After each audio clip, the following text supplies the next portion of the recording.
CADV Storytelling mempersembahkan sebuah karya besar dari S.H. Mintarja dengan judul Mata Air di Bayangan Bukit.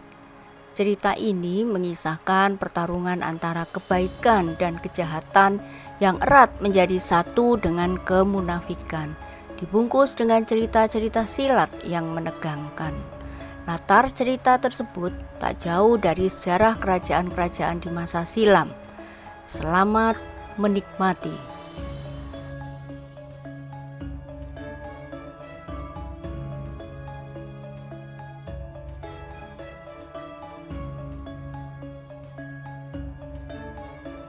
Bagian akhir kisah yang lalu diceritakan bahwa Jeliteng semakin ingin mengetahui lebih banyak dari pondok yang termasuk agak besar di padukuhan itu.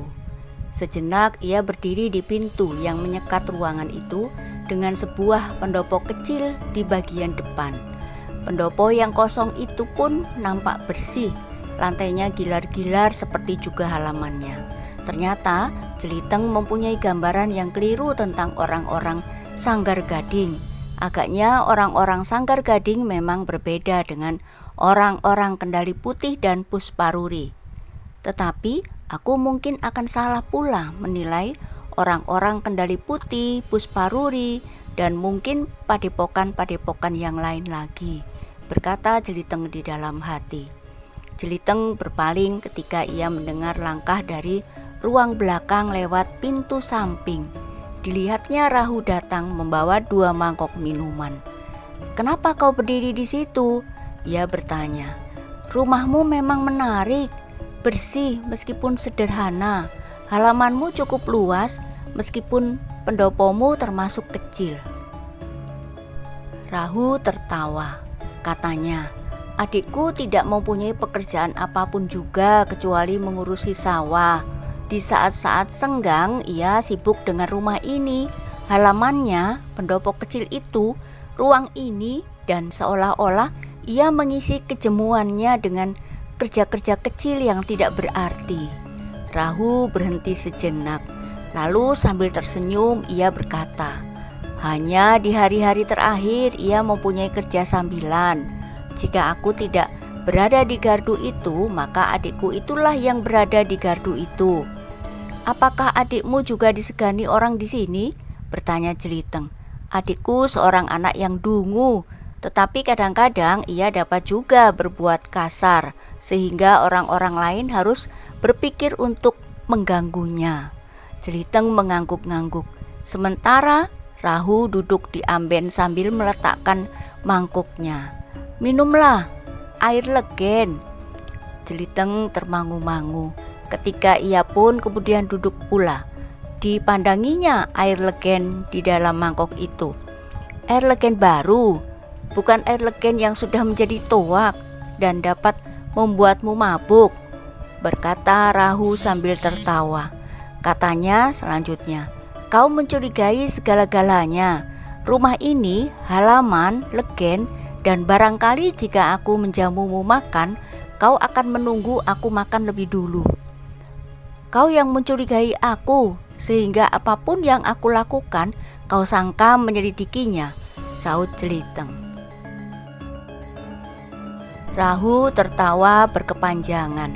Katanya, "Sudah aku katakan, aku memang mencurigaimu. Sikapmu terlalu baik dan pernyataan-pernyataanmu terdengar aneh dan mengarah. Kau kira aku tidak curiga terhadapmu? Kau kira kau dapat meyakinkan aku?" saut Jeliteng. "Hei," Rahu terkejut. "Kau tidak dapat mencurigai aku. Orang-orang Sanggar Gading percaya sepenuhnya kepadaku. Bagaimana mungkin kau mencurigai aku?" Jeliteng termangu-mangu sejenak. Sambil memandang berkeliling, ia kemudian berkata, "Rumahmu terawat baik dan terlalu bersih buatmu." "Oh," Rahu tertawa semakin keras. Katanya, "Aku mengerti.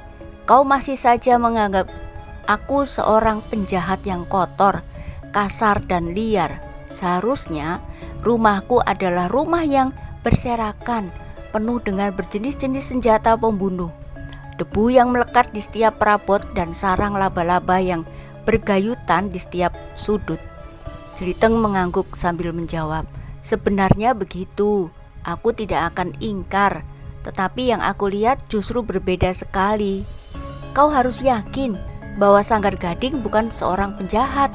Kita adalah orang yang bercita-cita, meskipun untuk mencapai cita-cita itu kita kadang-kadang harus membunuh," desis Rahu bersungguh-sungguh. Jeliteng menarik nafas dalam-dalam, katanya, "Perbedaannya hanya pada tingkat dan landasan. Tetapi, baiklah, aku tidak akan bertanya lebih banyak lagi, sehingga akan dapat menambah kecurigaanmu saja. Sekarang, minumlah." Rahu mempersilahkan. Jeliteng memandang Rahu yang menyebut dirinya iblis bertangan petir itu sejenak. Namun kemudian diangkatnya mangkuk berisi legen itu, dan oleh perasaan haus maka legen itu pun diminumnya seteguk demi seteguk, sehingga hampir separuh telah dihabiskannya. Rahu yang kemudian duduk pula di samping Jeliteng itu pun berkata, "Istirahatlah sebaik-baiknya di sini. Besok kita akan memasuki Sanggar Gading. Mungkin kau belum mengenal sikap dan sifat orang-orang Sanggar Gading terhadap orang-orang yang baru dikenalnya. Mereka membenci orang-orang yang lemah dan berjiwa kerdil. Mereka membenci keraguan-raguan, dan mereka pun mempunyai ukuran bagi pendatang-pendatang di padepokan kami." "Apa yang kau maksud?" bertanya Jeliteng. "Beberapa orang kadang-kadang tidak yakin akan kemampuan orang-orang baru yang datang ke padepokannya. Ada semacam keinginan untuk menjajaki mereka yang baru dikenal itu. Apakah itu akan berlaku juga terhadapku?" bertanya Jeliteng. "Mungkin sekali," jawab Rahu. "Cempaka dan kau pernah melihat bahwa aku mempunyai kemampuan yang cukup," berkata Jeliteng kemudian.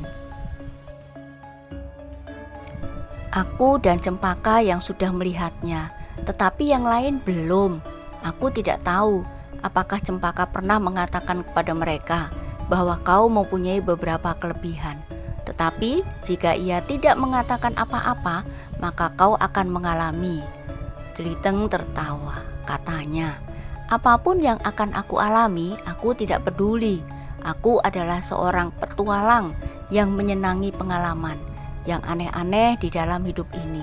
Tetapi yang perlu kalian ketahui, aku tidak ingin bergabung dengan orang-orang Sanggar Gading. Jika aku datang, maka aku adalah Bantaradi.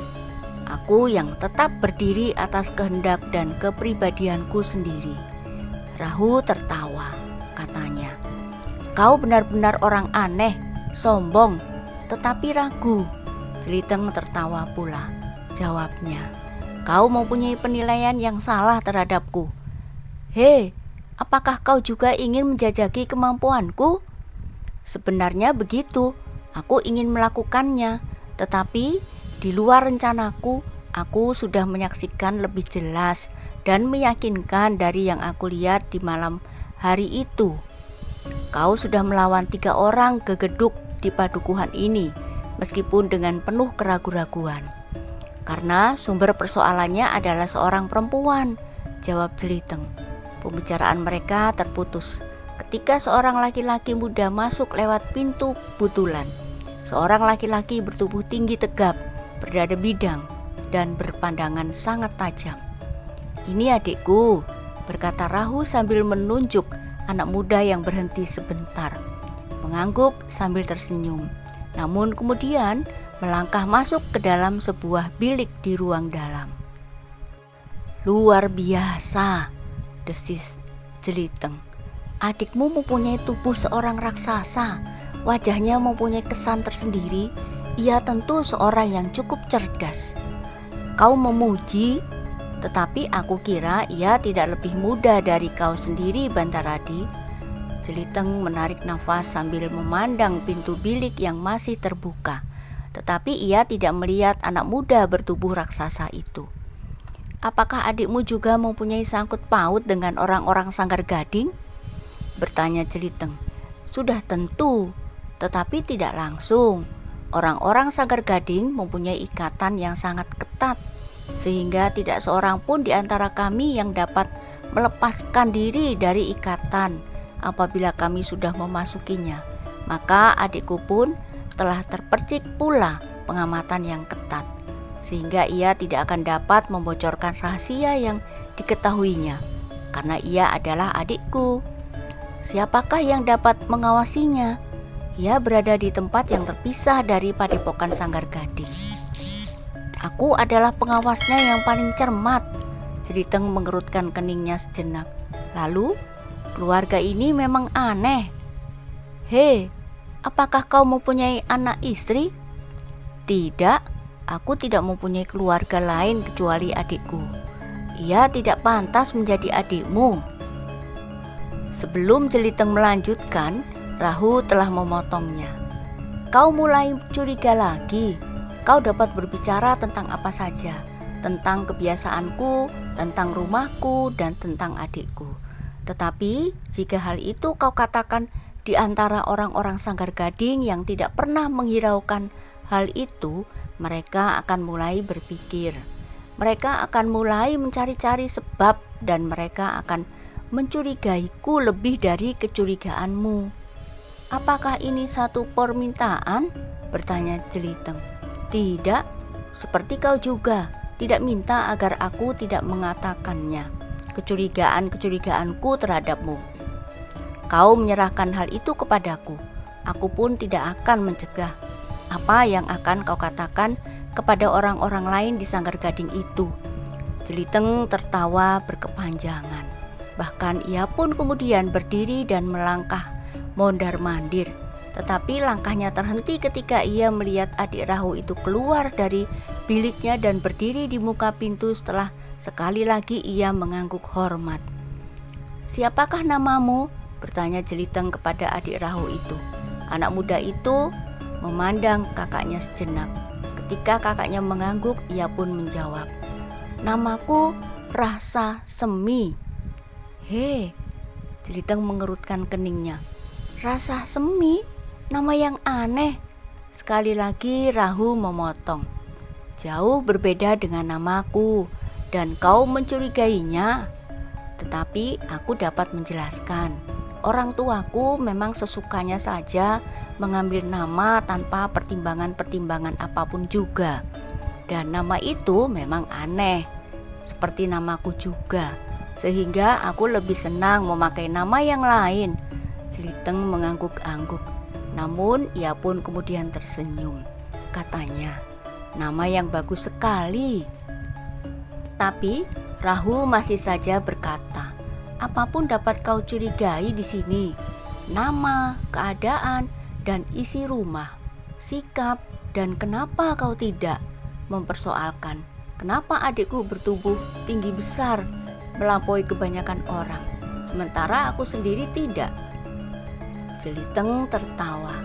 Ia melihat adik Rahu yang bernama Rasa Semi itu juga tersenyum. Namun ia pun kemudian berkata, maaf, aku harus pergi ke sawah. Ketika anak muda bertubuh raksasa itu telah keluar dari ruangan, maka Jeliteng pun berkata, bukan mencurigai, tetapi aku benar-benar heran melihat sikap adikmu. Ia adalah anak muda yang sopan, jauh berbeda dengan isi padukuhan ini dalam keseluruhan, termasuk kau sendiri. Rahu akan menjawab, tetapi ia sudah tertawa lebih dulu. Di sela-sela tertawanya ia berkata, baiklah, apapun nampak aneh dalam pandangan matamu. Sekarang lupakan semuanya, kau adalah tamuku. Besok kita akan bersama-sama pergi ke padepokan Sanggar Gading. Tetapi sebelum kau terperosok ke dalamnya, biarlah aku memberitahukan kepadamu bahwa orang-orang yang sudah ada di dalam dinding padepokan sukar untuk dapat keluar lagi. Jeliteng mengerutkan keningnya. Namun katanya, aku seorang petualang, aku sudah banyak dan masih selalu ingin mengalami peristiwa yang dapat mengisi hidup ini dengan pengalaman-pengalaman yang menarik. Rahu menarik nafas dalam-dalam. Namun kemudian katanya, jika kau merasa letih, beristirahatlah. Marilah aku tunjukkan bilik untukmu. Jeliteng tidak menjawab. Ia pun kemudian mengikuti Rahu ke gandok sebelah kiri yang disekat oleh sebuah longkangan kecil dengan rumah induk. Beristirahatlah, nanti saatnya makan kau akan aku beritahu. Sekarang biarlah aku menyediakannya untukmu. Adikku tentu sudah masak, berkata Rahu. Ternyata adikmu orang luar biasa. Ia pandai juga memasak. Selain agaknya pandai juga dalam olah senjata, saut Jeliteng. Kami hanya berdua. Kami harus dapat melakukan apa saja. Sementara aku lebih banyak berada di padepokan Sanggar Gading daripada di rumah, jawab Rahu. Lalu beristirahatlah. Aku pun akan beristirahat setelah melakukan kerja yang sangat menjemukan menunggumu di gardu itu. Ketika Rahu kemudian meninggalkan Jeliteng seorang diri, maka Jeliteng pun mulai melihat-lihat isi bilik yang diperuntukkan baginya. Ia masih saja merasa heran bahwa rumah itu nampak bersih dan teratur. Perabot-perabotnya nampak terawat dan mapan. Ia sama sekali telah membuat bayangan yang salah tentang orang yang bernama Rahu itu. Ketika orang itu mengajaknya singgah, maka yang terbayang adalah sebuah rumah yang kotor dan perabot yang kasar, serta berbagai macam senjata melekat di dinding silang melintang. Nah, bagaimanakah kisah selanjutnya? Silakan ikuti terus kisah mata air di bayangan bukit pada kesempatan lain. Jangan lupa like, komen, dan subscribe. Terima kasih. Sampai jumpa.